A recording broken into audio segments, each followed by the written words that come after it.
మంగళగిరి, పిఠాపురం? యాక్చువల్గా నేను assembly wise చెప్పొద్దు అనుకున్నా మేడం, కొన్ని హ్మ్. మీరు అడిగారు కాబట్టి ప్రజెంట్ అయితే నారాలోకి ఎస్ఆర్కి అయితే ఈజీగా ఉంది వెన్యూ కావడానికి. ఇప్పటి వరకు అయితే ఈ రోజు వరకు ఇంకా 25 డేస్ 30 డేస్ టైం ఉన్న వీట హ్మ్. అతను గెలవడానికి ఎక్కువ అవకాశాలు చాలా ఉన్నాయి. హ్మ్. కుప్పంలో వీట సార్కే ఉంది, చంద్రబాబు నాయుడు గారికి. హ్మ్. పిఠాపురం మాత్రం కొంచెం టఫ్ ఉంది మేడం. హ్మ్. ఆ పిఠాపురం ఇప్పుడే మనం సెలెక్ట్ చేయలేం మేడం, ఎందుకంటే అది మనము అక్కడ ఒక 5-6 టైమ్స్ సర్వే చేస్తే కానీ ఆ మూడ్స్ తెలియదు మేడం. హ్మ్. ఎందుకంటే రోజు రోజుకు మారిపోతుంటది. హ్మ్. అంటే వీళ్ళు చేసే ప్రచారం బట్టి, వీళ్ళు ఇచ్చే కమ్యూనిటీ బట్టి, వీళ్ళు ఇచ్చే మేనిఫెస్టో బట్టి పబ్లిక్ అనేది ఇంకా స్టిల్ అక్కడ ఇంకా డిసైడ్ కాలేదు మేడం. పర్టికులర్ ఓట్ షేర్ అనేది ఇంకా ఇంకా ప్రజెంట్ అయితే పర్టికులర్ పిఠాపురం మాత్రం టఫ్ ఉంది మేడం. ఓకే. ఇప్పుడు ఏబీపీ సి ఓటర్ లాంటి అనేక సంస్థలు అక్కడ నేషనల్‌లో ఇచ్చిన సర్వే సంస్థలు కూటమి అధికారంలోకి వస్తుంది అని ఇచ్చారు. బట్ మీరు ఎలాంటి అథెంటిక్ మెథడాలజీ యూజ్ చేశారు? మీరెందుకు మళ్ళీ వైసీపీ వస్తుంది అని చెప్పారు? వాళ్ళకి మీకున్న వ్యత్యాసాలేంటి? మేడం నాది టోటల్‌గా ఏంటిదంటే నేషనల్ ఛానల్స్ వాళ్ళు ఏంటిదంటే వాళ్ళు కొద్దిగా పర్టికులర్ కాన్షియన్స్ మాత్రం సెలెక్ట్ చేసుకుంటారు మేడం. హ్మ్. వాళ్ళు కొన్ని కాన్షియన్స్ చేస్తారు, ఎంటైర్ స్టేట్ చేయరు మేడం. ఫస్ట్ ఆఫ్ ఆల్ వాళ్ళు, హ్మ్. నేనేంటిదంటే ఎంటైర్ స్టేట్ చేస్తాను. హ్మ్. నా శాంపుల్స్ అయితే చాలా పెద్దది, బయట చెప్పలేను, చాలా పెద్ద శాంపుల్ చేస్తాను. అలాగే ఈ నేషనల్ ఛానల్ వాళ్ళు ఏంటిదంటే కొన్ని సెలెక్ట్ చేసిన 15-20 అసెంబ్లీస్ తీసుకుంటారు. హ్మ్. ఆ 20 అసెంబ్లీస్ని మొత్తం డివైడెడ్ టు స్టేట్ మొత్తం చేస్తారన్నమాట. హ్మ్. వాళ్ళ శాంపుల్ వైజ్ పెట్టి 200 పర్ అసెంబ్లీ, హ్మ్. 150 పర్ అసెంబ్లీ, 300 పర్ అసెంబ్లీ అలాగే ఉంటుంది. నాది ఏంటిదంటే ఒక కాన్స్టిట్యూన్సీలో నేను 10,000 శాంపుల్ చేస్తాను మేడం నేను. హ్మ్. అట్లా చేస్తాను. ఒక కాన్స్టిట్యూన్సీలో ఒక 1000, 2000, 5000 ఇట్లా డిఫరెంట్ కాన్స్టిట్యూన్సీ ఒక అసెంబ్లీని 2-3 టైమ్స్ చేయడం ఇవన్నీ చేస్తూనే ఉంటుంటాం. ఒక స్టేట్ వైజ్ చేయాలంటే మనం ఒక మినిమం ఒక 2 రౌండ్స్ 3 రౌండ్స్ చేస్తే కానీ వెళ్ళాం. ఈవెన్ నేను 2019లో వీట ఆంధ్రప్రదేశ్ స్టేట్ ఎలక్షన్స్కి నేను పని చేశాను, ఎంటైర్ 2 రౌండ్ చేశాను. అప్పుడు నేను 125 సీట్స్ ఇచ్చాను మేడం మన జగన్మోహన్ రెడ్డికి. హ్మ్. ఇవన్నీ మీరు చూసుకోవచ్చు, ఇబ్బంది గూగుల్లో ఉంటుంది కానీ కాబట్టి. ఎందుకు మరి బీఆర్ఎస్ గెలుస్తుంది అని మీరు ఇచ్చారు సర్వే, అది పూర్తిగా వ్యతిరేకత చూపించింది. అది ఓడిపోయింది కదా అక్కడ. అది దీని మీద పదే పదే చాలా మంది కోట్ చేస్తూ ఉన్నారు. అగ్రి మేడం, నేను ఒప్పుకుంటాను మీ మాట. నేను యాక్చువల్గా ఏంటిదంటే మేడం, నేను 100% నేను ప్రీ పోల్ను రిలీజ్ చేయను మేడం. ఫస్ట్ ఆఫ్ ఆల్ హ్మ్. నేను యాక్చువల్గా ఏంటంటే ఇప్పుడు ఇంకా 1 మంత్ ఉంది కాబట్టి మీతో మాట్లాడుతున్నాను యాక్చువల్గా నేను. హ్మ్. అదే నేను 1 వీక్ 2 డేస్ ఉంటే అసలు మీతో మాట్లాడలేను. హ్మ్. ఎందుకంటే నా రిపోర్ట్స్ 99 కాదు 100% సక్సెస్ చేయడానికి ఆస్కారం ఉంటుంది. ఎందుకంటే నా క్లయింట్ కంపల్సరీ నేను ఏదైనా చెప్తాను, ఓడిపోతావంటే ఓడిపోతావు, గెలుస్తావంటే గెలుస్తావు, హ్మ్. అలాంటి పని నేను చేస్తాను. హ్మ్. నా క్లయింట్ నన్ను మెచ్చుకోవాలని అసలు పని చేయను ఎప్పుడు నన్ను. హ్మ్. అతను నన్ను తిట్టిన పర్లేదు, నాకు పేమెంట్ ఇవ్వకున్నా పర్లేదు, కానీ నేను అలా పని చేయను. హ్మ్. కాకపోతే ఏంటిదంటే నేను తెలంగాణ ఎలక్షన్స్కి అన్నప్పుడు నేను నా రిపోర్ట్ యాక్చువల్గా నేను ఎగ్జిట్ పోలే ఇస్తాను. కాకపోతే ఏంటంటే నేను ప్రీ పోల్ 2 డేస్లో ఎలక్షన్స్ అన్నప్పుడు నేను కాన్స్టిట్యుయెన్సీ వైజ్ ఎవరు హ్మ్. గెలుస్తారో, ఎవరు టఫ్ ఉన్నారని ఎవ్రీథింగ్ నేను డీటెయిల్గా ఇచ్చాను మేడం. హ్మ్. నా సర్వేను ఒక పెద్ద కంపెనీ, ఇండియా హ్మ్. లెవెల్లో పనిచేసే పెద్ద కంపెనీ, ఆల్రెడీ తెలంగాణలో ఒక పార్టీకి పనిచేస్తున్న కంపెనీ కంపేర్ చేశారు హ్మ్. నా సర్వే వాళ్ళ సర్వే కంపేర్ చేసి హ్మ్.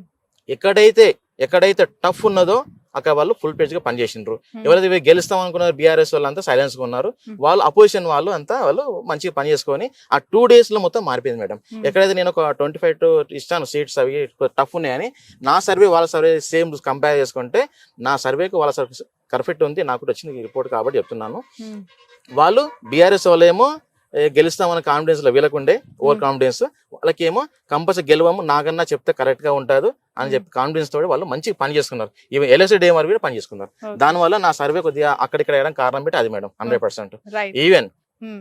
అంత టఫ్ 2019లో హ్మ్. నేను అంత సీట్లు ఇచ్చాను వైసీపీకి. హ్మ్. నేను యాక్చువల్గా 45 ఇచ్చాను టీడీపీకి. హ్మ్. జనసేనకి నేను ఇచ్చిన 0. హ్మ్. 2019 మీరు రికార్డు చూసుకోవచ్చు, 0. హ్మ్. ఒక్కటి వీడియో ఇవ్వలే నేను. హ్మ్. నన్ను చూసి చాలా మంది కంపెనీస్ ఏంటి 7-8 జనసేన వస్తాయి అన్న వాళ్ళు వీట హ్మ్. నా రిపోర్ట్ వచ్చినాక లాస్ట్ మినిట్లో 022, 033 వచ్చారు. హ్మ్. నేను ఫస్ట్ డే నుంచే హ్మ్. నేను 0 మీదనే ఉన్నా.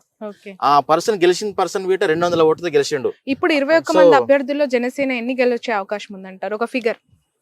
జనసేన బీజేపీ 2 అలయన్స్ మేడం, అవి హ్మ్. చూసుకున్న వీట హ్మ్. 4-5 మాక్సిమం మేడం. నేను అసెంబ్లీ పేరు చెప్పలేను నేను, ఓకేనా? ఓకే. ఎందుకంటే చెప్పడం వల్ల నాకు ప్రాబ్లం అవుతుంది, వాళ్ళు ఓకే. పని చేసుకుంటున్నారు. రైట్. జగన్మోహన్ రెడ్డి ఎంత మెజారిటీతో గెలిచే అవకాశం ఉందంటారు ఈసారి? మేడం 90,000 పైన వస్తుంది, తగ్గదా కాదు. ఎందుకంటే మేము అక్కడ టీడీపీ అలయన్స్ అనేది హ్మ్. ఇప్పుడు ఇంత ముందు కొద్దిగా ఉండే మేడం. యాక్చువల్గా ఇంత ముందు టీడీపీ ఒక 2 సీట్లు కొద్దిగా ఎడ్జ్ వచ్చింది, హ్మ్. కానీ ఇప్పుడు అనేది లేదు. ఇప్పుడు హ్మ్. అనేది మొత్తం అక్కడ ఉన్న 10కి 9 మొత్తం కంపల్సరీ మొత్తం గెలిచేస్తుంది. ఒక్కటి వీట అక్కడ వాళ్ళు ఓడిపెట్టలేదు మేడం. హ్మ్.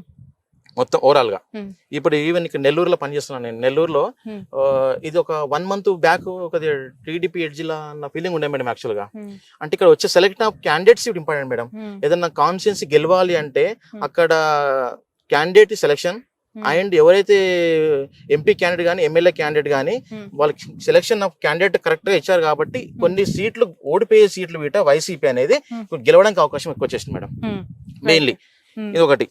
పర్సెంటేజ్ వీట మేడం టోటల్ ఓవరాల్ చూసుకుంటే పర్సెంటేజ్ అనేది 47-48 ఉన్న ఓట్ షేర్ అనేది ఇప్పుడు 50కి వచ్చేసింది. 50కి వచ్చింది నియర్లీ. ఇప్పుడు ఇంకో కొన్ని అదే రాయలసీమలో గల 54-55 ఈ నెల్లూరు పార్లమెంట్ లో Yes. Vijayasai Reddy versus Vemireddy Prabhakar Reddy. Yes madam. ఇక్కడ ఏ విధంగా ఉంది ఈ పార్లమెంట్ సెగ్మెంట్?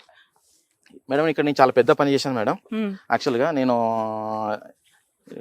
ఒక వీక్ లో మొత్తం నేను విజయవాడ వెళ్తున్నాను, వైజాగ్ వెళ్తున్నాను, ఈవెన్ రాయలసీమ వెళ్తున్నాను, ఇక్కడ నెల్లూరులో పెట్టి ఉంటున్నాను. అయితే ఇక్కడ ఏంటిదంటే 7 కాన్స్టిట్యూన్సీలలో ఫస్ట్ ఆఫ్ ఆల్ ఏంటిదంటే మేడం కొద్దిగా ఒక 20 days బ్యాక్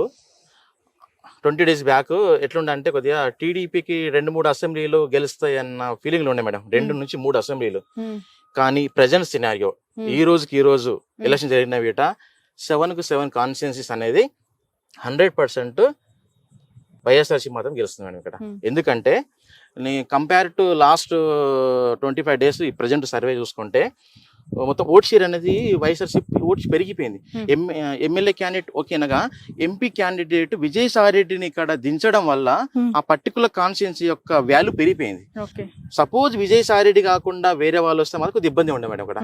అంటే విజయసాయి రెడ్డి అనే క్యాండిడేట్ పక్కా ఏదో ఒక పని చేస్తాడు, కమిట్మెంట్ తీసుకున్న క్యాండిడేట్, జగన్ సార్ కు దగ్గర ఉంటాడు, ఇతని వల్ల కంపల్సరీ ఏదో పని చేసుకోవచ్చు అనేది, లేక పని చేసుకోవచ్చు, డెవలప్ చేసుకోవచ్చు అనేది పబ్లిక్ లో అయితే ఉన్నది మేడం. అది విజయసాయి రెడ్డి ద్వారా రావడం వల్ల ఇక్కడ ఉన్న నెగిటివ్ ఓట్ అనేది పాజిటివ్ అయిపోయింది madam. Present till today 7 constituencies అన్ని. బట్ ఎలాంటి ఆధారాలు నాగన్? ఎందుకంటే ఇక్కడ నారాయణ లాంటి ఒక ఆర్థిక బలం పుష్టిగా ఉన్న లీడర్స్ ఉన్నారు, వేమిరెడ్డి లాంటి ఒక బిగ్ షాట్స్ ఉన్న ఈ నియోజకవర్గం వెరీ అంటే power packed constituency Nellore is. అటు క్యాస్ట్ పరంగా ఇటు ఫైనాన్షియల్ పరంగా నారాయణ ఉండొచ్చు సారీ కానీ అలాగే వేమిరెడ్డి సార్ కూడా ఉండొచ్చేమో. కానీ గ్రౌండ్ లేపటి ఏమొస్తుందంటే గ్రౌండ్ లెవెల్ ఏమొచ్చిందంటే madam candidates main madam Vemireddy Prabhakar రెడ్డియా లేకుంటే వైఎస్ఆర్సీపీ మనకు సాయిరెడ్డి గారు అన్నప్పుడు సాయిరెడ్డికి ఇస్తుంది. ఎందుకంటే ఎక్కువగా ఎవరు మాట్లాడతారు, ఎవరితో డిస్కషన్ ఉంటుంది, ఎవరితో అయితే డెవలప్ చేస్తారు, ఎవరైతే మాట్లాడతారు అనేది చేసుకుంటారు. కాబట్టి మనకి ఏంటిదంటే కొద్దిగా టౌన్ లో హెడ్ క్వార్టర్స్ ఉన్నాయి కదా మేడం, ఆ హెడ్ క్వార్టర్స్ అనేది కొద్దిగా పర్సెంటేజ్ అనేది కొద్దిగా అలయన్స్ అలాంటి ఓట్ షేర్ ఉంది. కానీ అలయన్స్ కన్నా రూరల్కి వెళ్ళటం కల్లా మొత్తం 1 side 70%, 60% అనే రేషియోలో వచ్చేసింది madam. Mainly city head quarter అన్నప్పుడు కొద్దిగా చదువుకున్న వాళ్ళు వీళ్ళు ఉంటారు కాబట్టి వాళ్ళ యొక్క మైండ్ సెట్ అనేది కొద్దిగా వేరేగా ఉంటుంది. ఎండ్ ఆఫ్ ది డే మాత్రం ఇంకా 25 days టైం అది ఎంత మంచిగా ప్రచారం చేసుకున్నా, ఎంత ఇంప్రూవ్మెంట్ చేసుకున్నా ఓట్ షేర్ని ఇంకా టైం కాబట్టి ఇంప్రూవ్మెంట్ చేసుకోవచ్చు. ఎండ్ ఆఫ్ ది డే ఇప్పుడు ఆల్రెడీ టీడీపీ మేనిఫెస్టో ఇచ్చారు వాళ్ళు గ్యారంటీస్ అనేది. కంపేర్ చేస్తున్నారు కదా తెలంగాణ గవర్నమెంట్ ఏంటిది, ఆంధ్రప్రదేశ్ గవర్నమెంట్ ఏంటిది, లేకుంటే ఎవరు చేయాలో చేస్తారు. ఆల్రెడీ జగన్మోహన్ రెడ్డి ఇంతమంది సీఎం కాబట్టి అతను మళ్ళీ ఇస్తే కమిట్మెంట్ కరెక్ట్గా అవుతుందా లేదా అనేదాన్ని వీట చూసుకొని ఓటేసారు చాలా ఉన్నారు మేడం, వెయిటింగ్ ఇస్తున్నారు చాలా మంది. అదొకటి. సో కమిట్మెంట్ అనేది వచ్చే యొక్క మేనిఫెస్టో బట్టి వీట ఓట్ షేర్ ఇంకా పెరగవచ్చు మేడం వైసీపీది. రైట్. ఇప్పుడు ఓవరాల్ గా ఒక ఫిగర్ ఏంటి మీరు ఇచ్చేది స్టేట్ లో కూటమికి వైసీపీకి? పక్కా మోర్ దెన్ 9%, మోర్ దెన్ 8% ఉన్న అసెంబ్లీ కాన్స్టిట్యున్సీలు అయితే 103 ఉన్నాయి మేడం. 103 ఉన్నాయి. ఒక 20 నుంచి 25 వరకు మాత్రం అవి 2%, 3%, 4% అలా ఉన్నాయి. అందులో ఇట మళ్ళా ఎడ్జి 20 seats వరకు ఎడ్జి వైఎస్ఆర్సీపీ ఉన్నాయి. నేనేమనుకుంటున్నా అంటే ఆ 20 మనం ఇప్పుడేమన్నా అనౌన్స్ చేసినాం అనుకోండి పేర్లు, అంటే నేను ఎవరికి చెప్పలేను. ఎందుకంటే నేను వీళ్ళు సైలెన్స్ అయిపోతారు, వీళ్ళు మన సర్వే వీటే రాంగ్ రావచ్చు. అందుకు నేను సైలెన్స్ ఉంటాను. ఇంకా నేను మళ్ళీ పని చేస్తున్నా కాబట్టి ఇంకో రిపోర్ట్ రిలీజ్ చేస్తాను నేను. ఓవరాల్ గా ఇప్పుడు మీరు ఆఫ్టర్ జగన్మోహన్ రెడ్డి రాయలసీమ యాత్ర ఇటు మన గుంటూరు ఈ కృష్ణా డిస్ట్రిక్ట్స్ యాత్ర తర్వాత చూసిన శాంపిల్స్ కలెక్షన్ బట్టి 103 ఇస్తున్నారు. ఎస్ మేడం. ఇప్పుడు ఇంకోటి ఏంటిదంటే నామినేషన్ తర్వాత ఇంకో సర్వే చేయాలి. After nomination survey is correct వస్తుంది. ఇంకా ఎంత సీట్లు పెరుగుతాయి, తగ్గుతాయి, పెరుగుతాయి అనేది ఈ నామినేషన్. కాబట్టి ఇంకా మేనిఫెస్టో ఇస్ ఇంపార్టెంట్. ఇంకా మేనిఫెస్టో వైఎస్ఆర్ మేనిఫెస్టో ఇవ్వలేదు ఇంకా. మేనిఫెస్టో ఇచ్చారనుకోండి వాళ్ళ యొక్క అప్పుడు ఆలోచన పబ్లిక్ ఒక మూడు చేంజ్ కావచ్చు, కమిట్మెంట్ ఇస్తారా ఇవ్వరా అనేది ఒక మెసేజ్ వెళ్తుంది మేడం. రైట్. నిన్న ఫైనల్ క్వశ్చన్ ఇది, వివేక మర్డర్ ఇష్యూ ఎక్కడా లేవనెత్తొద్దు అని చెప్పి వీళ్ళకు గైడ్ లైన్స్ ఇవ్వడం జరిగింది కదా, ఈసీ ఆదేశాలు జారీ చేసింది. షర్మిల, బాబు, పవన్, లోకేష్, ఈ ఎఫెక్ట్ ఎంత వరకు ఉండొచ్చు? అక్కడ షర్మిల గారికి ఎంత